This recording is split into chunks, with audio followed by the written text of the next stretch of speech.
Mayong adlaw, suportado sa Philippine Information Agency ang tinguha sa mga information officer sa Bangsamoro Autonomous Region in Muslim Mindanao, KUNBARM, nga makakailap ang saktong impormasyon kabahin sa kultura ug tukmang sitwasyon sa Bangsamoro Region.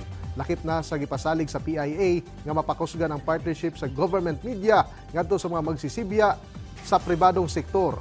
Din sa ikalawang adlaw sa Information and Media Summit sa Bangsamoro Autonomous Region in Muslim Mindanao, KUNBARM din sa Davao City, nga gipahigay nitong milabayng semana, gipadayag sa labaw sa Philippine Information Agency kon PIA Director General Jose Torres Jr.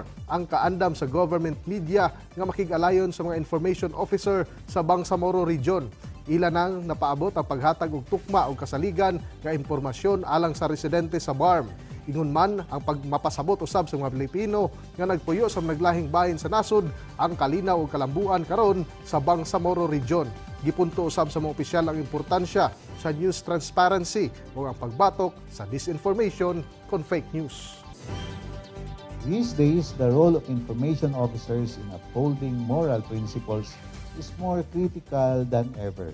By promoting transparency, ethical decision-making, inclusivity, and accuracy, you contribute significantly to the moral governance of our country.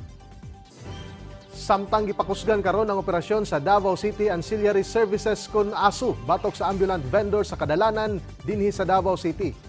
Sumala pa ni Ancillary Services Unit kon ASU Chief Paul Bermejo, nagpabiling nagunang suliran dinhi sa Dakbayan sa ilang buhatan ang mga namaligya gihapon sa mga sidewalk hilabi na sa kadalanan diha sa San Pedro Street. Dugang paniini nga mao kini ang usa ka sa hinungdan nga maglisod ang mga pasahero ug sakyanan sa pagpanaog ug pagpasakay. Lakip na ang pagbara sa mga kanal mahitungod sa walay saktong paglabay sa mga basura. Nagpadayon karon ang ilang buhatan sa pagpamadlong sa mga ambulant vendors, ilabi na sa mga naninda o magtaod og tindahan, ilabi na ibabaw da sa kanal o kon drainage system. Nagpahimangno usab kini sa mga vendors nga hipuson og ilabay sa saktong basurahan ang ilang mga basura. Ug mao kadto mga nagunang mga balita gikan dinhi sa PTV Davao, ako si Julius Pakot, payong adlaw.